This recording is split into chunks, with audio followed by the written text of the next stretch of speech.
Kwa jina la Baba, Mwana na Roho Mtakatifu. Amen. Sala ya asubuhi, siku ya Alhamisi. Tuombe.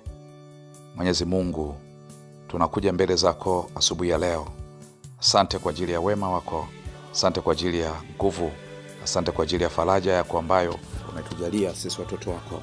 Tunakushukuru kwa kutuamsha salama. Umekuwa pamoja nasi katika mambo yote, na sisi tunakutegemea Bwana. Utukumbuke siku ya leo Bwana, na kutusaidia katika mambo yote ambayo sisi wenyewe hatuwezi. Tunapokuja mbele zako Mungu, tunaomba ukatulinde dhidi ya magonjwa, uharibifu wote wa mwili na roho ambao adui shetani anaweza kupeleka ndani yetu. Ukatulinde katika ofisi zetu na kutusaidia. Ututoe kwenye majanga, ututoe kwenye huzuni, ukatujalie faraja yako ya kweli Bwana. Mkono wako Mungu usipungue kwa ajili yetu. Uweza wako Mungu ni mkuu. Tunaomba Mungu ukainuke dhidi ya watesi wetu na kutusaidia Bwana.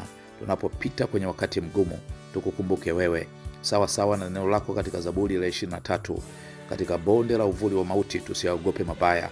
Na unasema pia kwenye ile Isaya sura 43, katika maji mengi tusigalikike, lakini katika moto tusiteketee, kwa sababu Bwana utakwenda pamoja nasi. Na sisi tunaamini mkono wako una uweza. Unakwenda pia kutuponya, unakwenda kutufungulia malango ya mbinguni, unakwenda kuachilia baraka kule maofisini kwetu. Baba, ukatukumbuke wale ambao wanatamani mambo fulani yatokee, ikiwemo kuweza kupata watoto, kuweza kuingia kwenye mahusiano ya ndoa. Mungu ukawasaidia hata wale wanaotamani kuweza kufanikiwa katika kila kazi wanazozifanya, kazi za mikono yao Bwana. Achilia baraka kwa ajili yao katika jina la Yesu Kristo.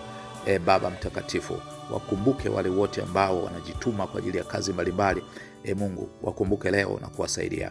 Mkono wako Mungu usiwapungukie wale wote walioko katika kazi ya hatari.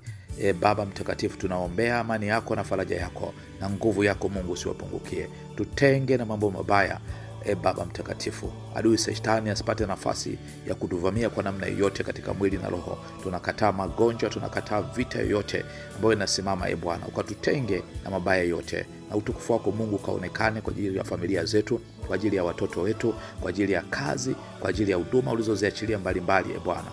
Mungu, lilinde taifa letu siku ya leo. Walinde wanaosafiri, wasaidie wenye kutafuta neema yako ya baraka zako ili waweze kufanikiwa. Utukumbuke Bwana kwa mkono wako uliodari. Katika Kristo Bwana wetu tumeomba.